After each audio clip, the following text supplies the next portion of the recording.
It's episode 21. Ladies and gentlemen, welcome to Amsterdam Talk Season 4, Episode 21. And today I come with Richard Blank, CEO of Costa Rica's call center. How are you doing today? All right, I'm so happy to be with you and your audience today. Thank you so much for having me as your guest. All right. Well, thank you for coming. But before we get started, tell us a little bit about yourself. Well, we were chatting about this before hopping live on the podcast. I'm from Northeast Philadelphia.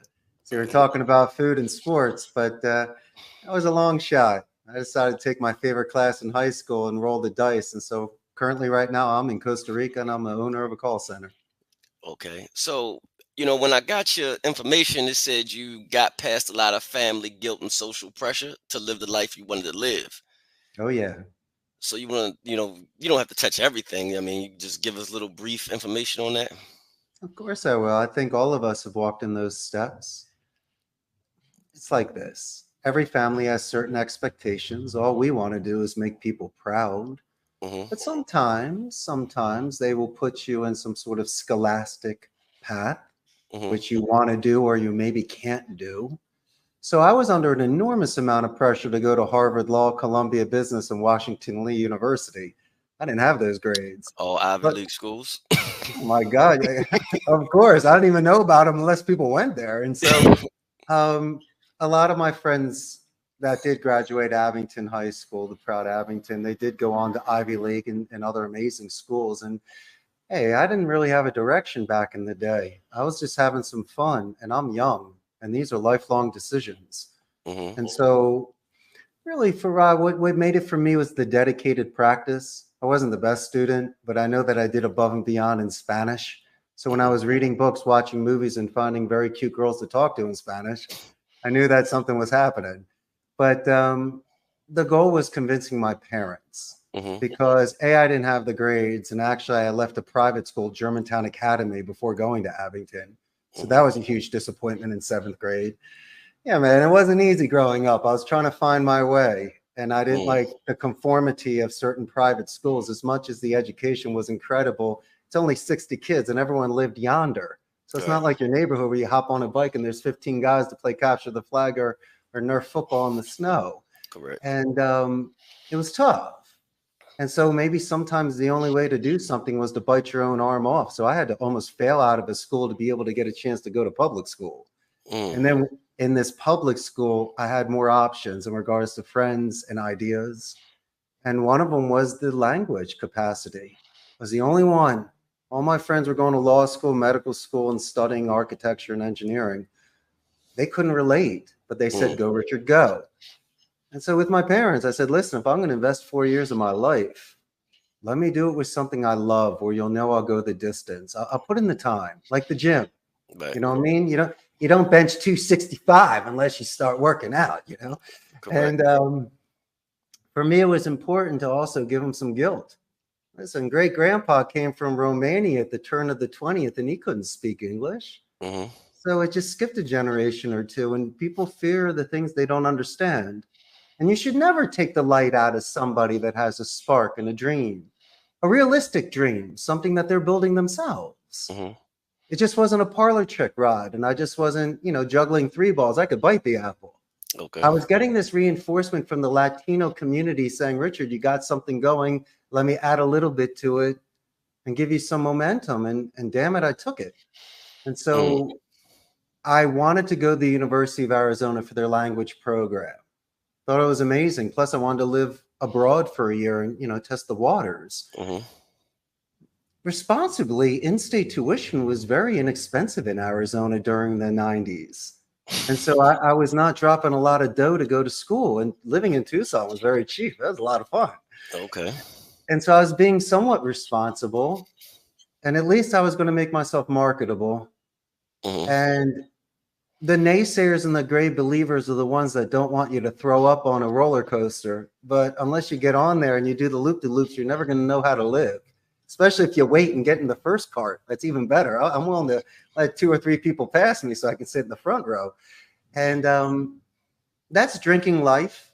And when I look back at my young self and the sort of big boy decisions that I was making that I needed to carry the rest of my life, Hmm. My intuition was speaking because I was too young to understand the experience and the value of it. I had no idea where this was going to go, but I could capture this light and this energy. Mm-hmm. And when you sit down with certain people that love you and know you, and you really make your case, they have to accept it if they really want to let you live that sort of life, Rod, that you're looking to live. Okay, so you went down to Tucson, Arizona, and you let me make sure I got it right. So you got a communication and a Spanish degree from the University of Arizona. So you did Oh that. yeah, that was a So at fun 20, degree. I have a undergrad in communication as well. So You know, that's a fun degree. Hey, just if anyone follows Wildcat basketball during those years, hmm I was fortunate enough to be a roommate of the great Khalid Reeves. And also post grad, I lived with Ben Davis when he was a rookie for the Suns. And so just some very good shout outs to some cool Wildcats that had lived with me. you still speak to And him? oh, yeah. Oh, yeah. And, Mhm. you know, it's interesting when you're seeing some of the greatest guards in the nation that's on ESPN highlights, and you're just sitting there playing, you know, Street Fighter with them and hanging out and cooking food and just chilling, watching Bruce Lee movies. Mhm. You see a second side, but you also see somebody that has such dedication and structure and is willing to be coached. Lute Right. Olson was one of the best college coaches out there. Mhm. And so these individuals were allowing this mentor to mold them. And so I was listening to very mature conversations at such a young age of individuals that were about to make millions of dollars and get drafted into the NBA. And so, you know what I did see? People that earned it Mhm. on merit. When they were growing up, they would play until the lights came on and your mom's yelling at you to come home. They were always making sure that they were doing something athletic or hanging out with people that were in good shape and had strength. Right. And so these were some of the foundation trainings that I learned with these sort of roommates. But what an interesting experience. Yeah, in Tucson with communication in Spanish. Okay. So then you decide to, I guess you move forward. You moved abroad at 27.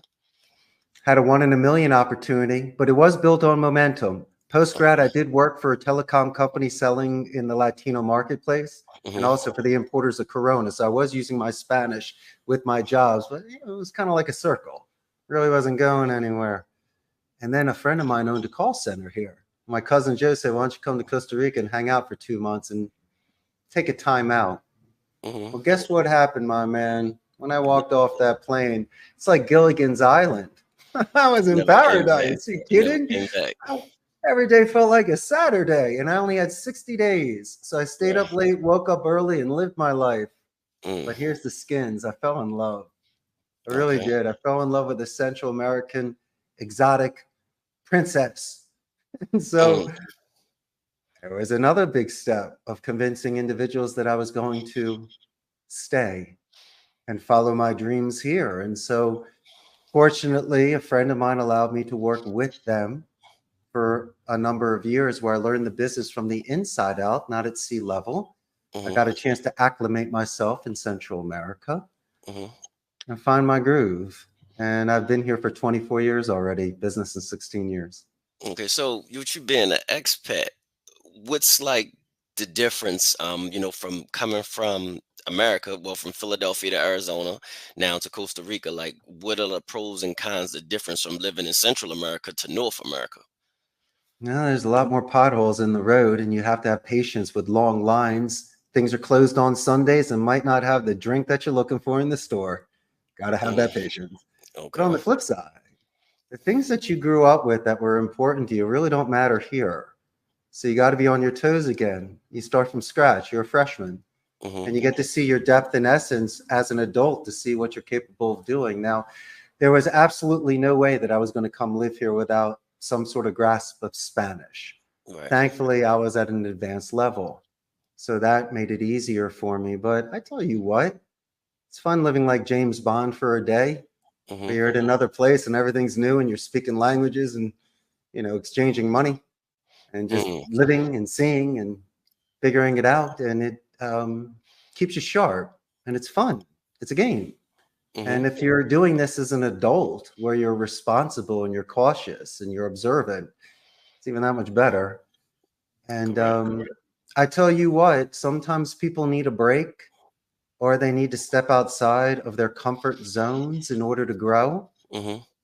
And it's almost like people that push their child in the deep end to see if they can swim, Mm-hmm. or just to leave them out in the woods to see if they can come back. And um, there's certain tests, but it's not to break you, it's to bend you. Right. And if I didn't have individuals that were putting me here, I had to do it myself. So these were tests that I had to create because it wasn't laid out for me. But a smile is universal, and it's very polite to ask for clarification of things that you don't understand. It's not to insult, it's to learn the tradition. And Correct. you want to hear the coolest thing, Rod? I'm You listening. never, ever reject a second plate of food.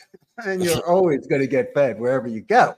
Right. And so you're going to fill your tummy when you're traveling abroad. Okay. Got you. So you went down there. You 16 years in the biz. You 16 years in the business. You Right. have was American pinball machines and antique jukeboxes. There's one right behind us. Yeah. 61 Ricola Regis. Okay. So you what is it? Telemarketing. You have your telemarketing business, telemarketing strategy in Spanish, Well, in English. in Most of our English. clients are in the United States and Canada, some in Europe. The agents we hire are bilingual, they're dedicated. They come from companies such as Amazon, HP, Intel, Oracle, and all the other large players. So, Mm-hmm. yeah, Costa Rica, we're pretty powerful in the BPO industry. We're close to the United States, neutral accent, democratic society, north of Panama, south of Nicaragua. So it was safe for me being here. I didn't Okay. feel like I was going to get kidnapped or in trouble because I'm not breaking any laws or making enemies. I And got you. so it seemed to work out. But in regards to the games, and I grew up in the 70s and 80s. $5 had to last a whole day. And Mm-hmm. pinball machine was, hey, that was like the starting cheerleader. That's out of your league and expensive. And Right. so there was no way I was playing pinball. But I tell you, when these arcades go out of business and my Generation X has the Mm-hmm. discretionary income, I get my buddies, we get a truck, drive a couple hours to Perez Zeledon, go Mm-hmm. in some guy's bodega like in the TV shows. Mm-hmm. You see 5 pinball machines sitting there. Yeah, they don't have glass on them, maybe burr crap on them. They need Mm-hmm. to be cleaned. Oh, but they're treasures. Okay. And you restore them and you give the agents something to play that they've never done before. It's a happy medium. You're a communication major. It's a chance for people to meet from other departments, let off steam, recharge batteries, hang out with me, competitive eye. Mm-hmm. And recess was always the best class in school, unless you say lunch or gym, but I say recess. That was always the most fun. And just the Right. fact that we're an adult, it doesn't mean we can't play. Play is the best way to know somebody and to see the certain laugh or the attitude you never get before. And it Correct. needed to be done to reduce stress and to hopefully bond with people, Rod, in a very Okay. cool way. Mhm. So what made you start your business up, your company? What made you start your company? I was 35 and I was getting old.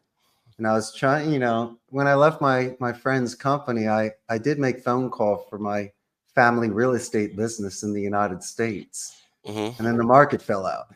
And so I had a little bit saved, I had some knowledge, and I had the desire.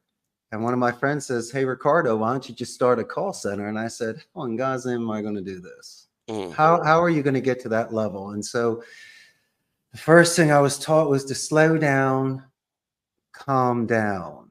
What can we do? What can we control? Well, I always believe in home court advantage. Let's be realistic.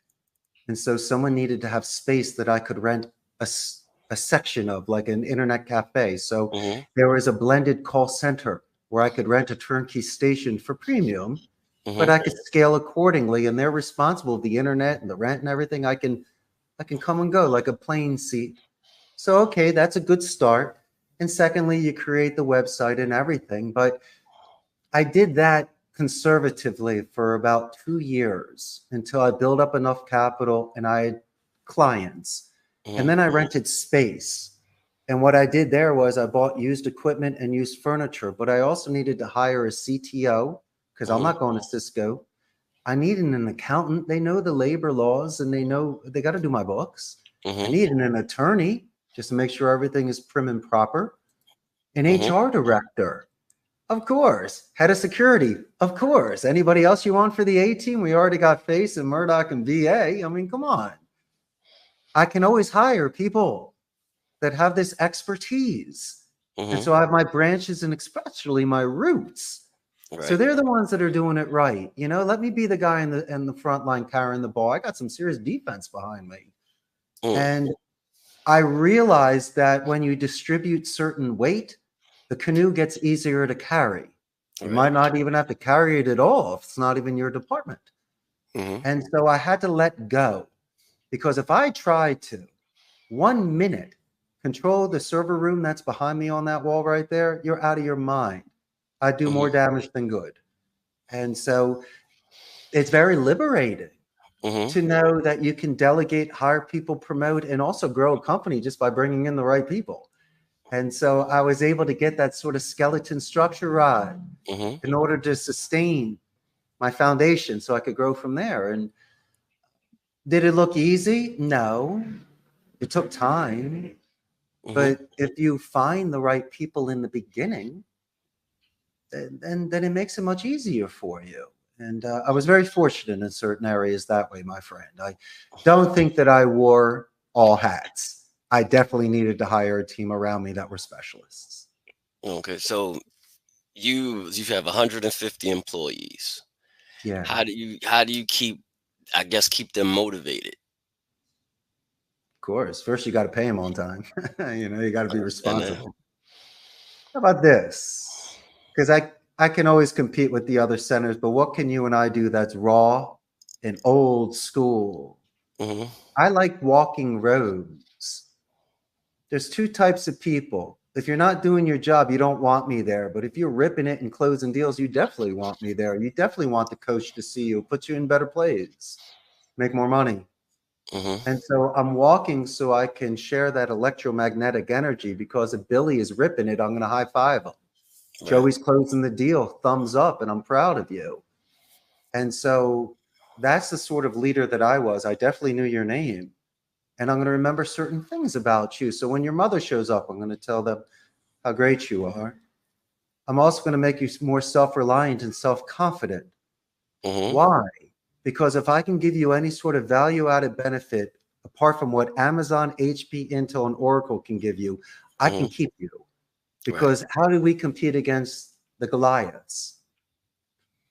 It's the soldier that's coachable.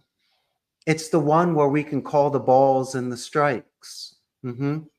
Really assist in balancing their bike. And hear me out here, Rod. Anybody that learns a second language, in my opinion, bears the mark of higher education. A Mm-hmm. beauty mark is their accent, like Ricardo Montalban. I mean, come on, he was the smoothest.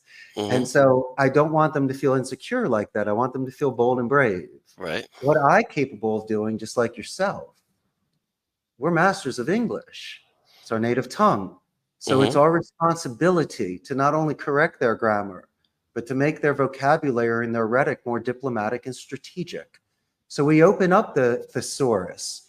We remove certain vocabulary like help. We use assist, guide, and lend a hand. Never excuse me, Rod. Hey, Mm-hmm. Rod, for my clarification. Come on, you're supposed to fall on that sword. These are Got. soft skills, bedside manner, the sort of things that prolong phone calls. Mm-hmm. So that's what we are doing. We are making them, and you invested time doing this in school, Right. being more of a proficient speaker that's capable of conflict management, Mm-hmm. real solid communication, real good delivery. Right. And it's the art of speech, which, in my opinion, is much better than non voice chat, email, texting. There's miscommunication, there's latency, there's 1,000 things that can go wrong. You and I, when we communicate, just like this right now, which is amazing. Mm-hmm. It's a painting. It's live theater. Right. It is the true essence of that connection. You can feel it. And so if you want to upsell a client, get a referral, retain them, really get that sort of long-term relationship, My advice to anybody that has a company is to communicate with your clients and the people that work with you, Mm-hmm. because this is the ace. It's the juice. It's Correct. it's it's the thing people are gonna remember the most. Always they gonna remember that the most. So, okay, so that's how you keep them motivated. So, and also you could tell me about the micro expression of the pros and a micro expression of reading the pros and cons of AI. Sure, of course. AI can gather for you. It's like the calculator compared to you doing it by hand. They're great. Mm-hmm. But the one thing that AI cannot do is extend empathy. It's true. Right. The calculator can't wish you well when you're taking your math test, and it also can't give you a hug if your puppy runs away. It'd be foolish to Right. try. It would be quite insulting. It's almost like a cold metal bench that you have to sit on. That thing's not comfortable, but it's convenient. Mm-hmm. And so I'll allow, it's like a car. Let the car be the machine, let it do its whole thing. But who's the person that's chilling with the top down job? That's you. Right. Use it as the medium. But you need to put the ball in the end zone. You're the final touch. You're that individual that makes that final connection of the two. But is it eliminating jobs? Absolutely. Is Mm. it giving better service to individuals in some aspects?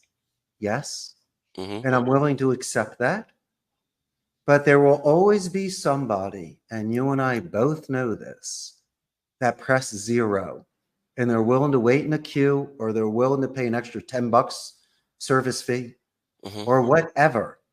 I see people that wait in line at the supermarket so they can have the interaction with the person compared to doing self checkout.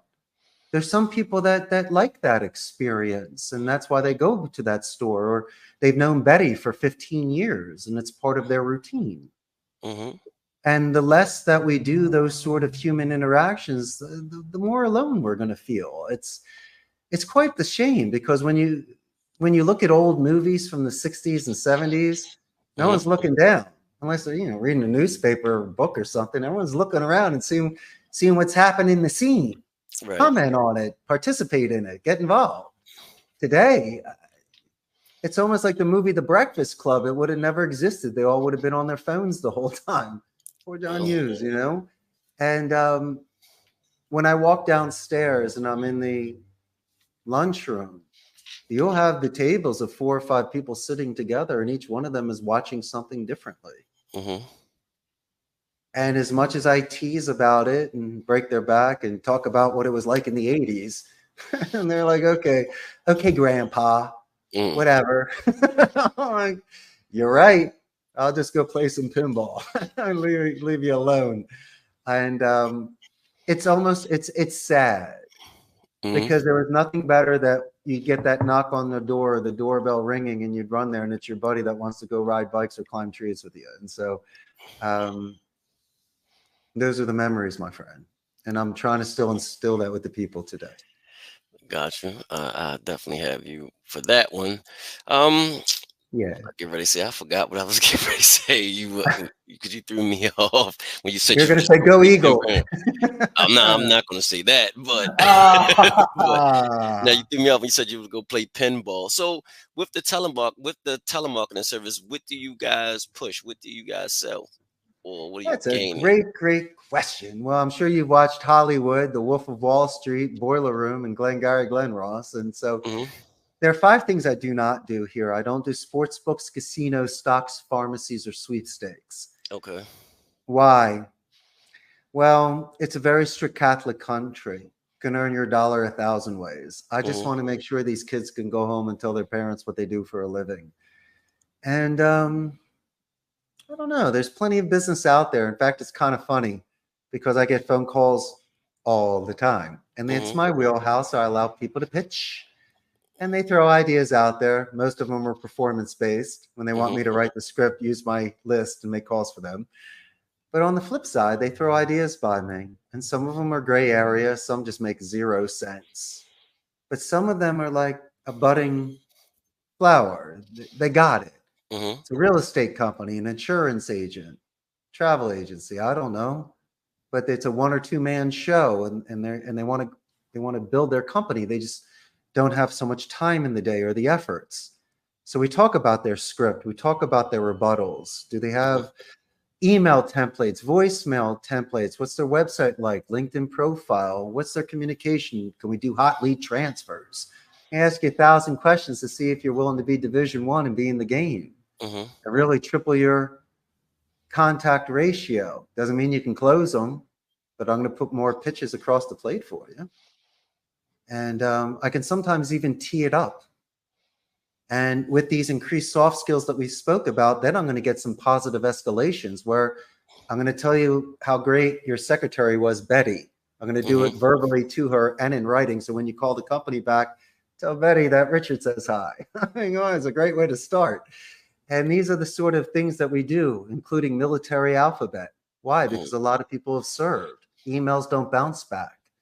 And it's an exceptionally polite way, Rod, to ask Mhm. somebody how to spell their exotic name. I've seen a lot of people thank me for it because most people assume, and Right. it's not right. And that's what my telemarketing is. What Okay. I try to do is I'm not angling in there. Sure, we're clever. It's what we're paid to do. But I don't want a smoke and mirrors. I don't want someone regretting being on the phone with me after 5 minutes. Mhm. This needs to be a clean play. But sometimes maturity goes with having conversations with people that you don't want to have. And Mhm. the truth may hurt when you do discuss certain advertising or what the market is going or what's happening with the internet. And it's just how it's relayed and how you listen Mhm. and how you can once again receive certain energy, which may be negative at times, Mhm. and try to readjust tones. That's what doctors do or attorneys can do. They're used to people screaming and cursing and spitting and kicking tires. But these individuals need to sow hearts, win cases, and as pilots are, land planes when people are screaming around them. Right. And so you need to respect the individual that has the straight line amongst the chaos. And so if anything of nothing, I can teach people steady hand on the phone. So there's no spillage. And there's a really good control of about a good 30 seconds where there's checkpoints, there's tell signs. We know when to ask open ended questions. We know when to grab the tail and do transitional sentences and jump topics. And it's, as I said before, it's a beautiful art of speech. Mhm. Rhetoric is wonderful if used properly. It can save a marriage, a Thanksgiving dinner. You can retain a client. You can also get the guy to let you call him back or consider you because instead of being aggressive or too passive, you are assertive. I mean, how do you move forward if it's at least 1 degree in one direction? You can't stand still at 90. Something has to move. Mhm. But don't go too fast. Don't go too slow. A 45 is fine. It's a nice pace. It's like a spring in your step, but we're still not running ride. I didn't say Right. running ride. It's springing ride. Springing, like skipping. It's Right. fun. It's still cool. And so when people see that, they realize that it's like whistling while you work Mhm. and you still have a faster pace than walking or standing still. Right. And if anything and nothing, people do admire a chin up, shoulders back, chest out attitude.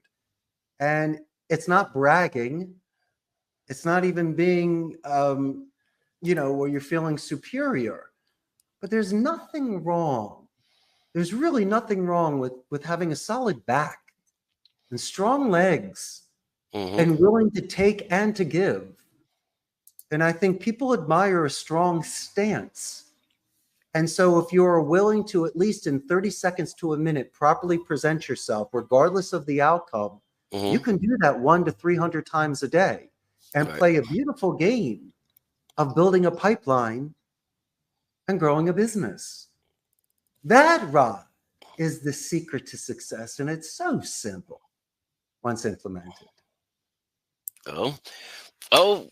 We're about to reach our threshold, but one question before we leave, because I'm pretty sure the viewers, when they hear this or they watching it, if Yeah. they're watching now or when they hear it when it comes on all streaming platforms, they're probably Yes, going sir. to ask you, "Are you hiring?"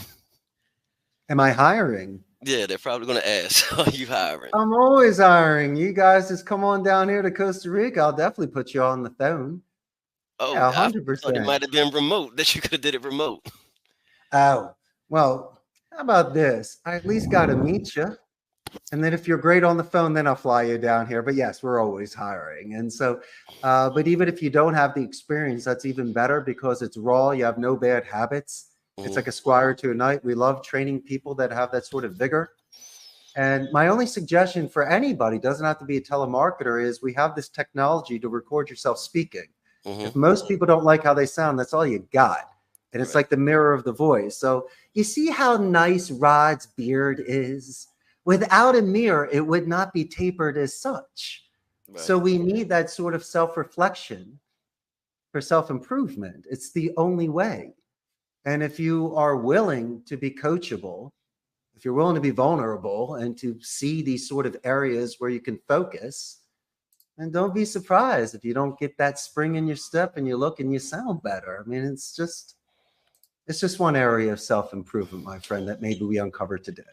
But yo, man, I can't thank you enough. I had a fun time on the Amsterdam Talk podcast. I hope we got real and I got deep Yeah, with some topics with you. you definitely did. You got real. You showed us the ins and out of everything, so I'll take you up on that offer when I'm in Costa Rica. I'll definitely look you up. Dude, sushi on me. You know I'm getting you at the airport. We're gonna have a great time. I got you. Yeah. Well, once we make it to Costa Rica, I think we're supposed to come next year. I'm not sure, but I got to check. But once we come out, definitely come out, see you, see how your operation work. We can hang out, whatever, and go from there. Play some pinball.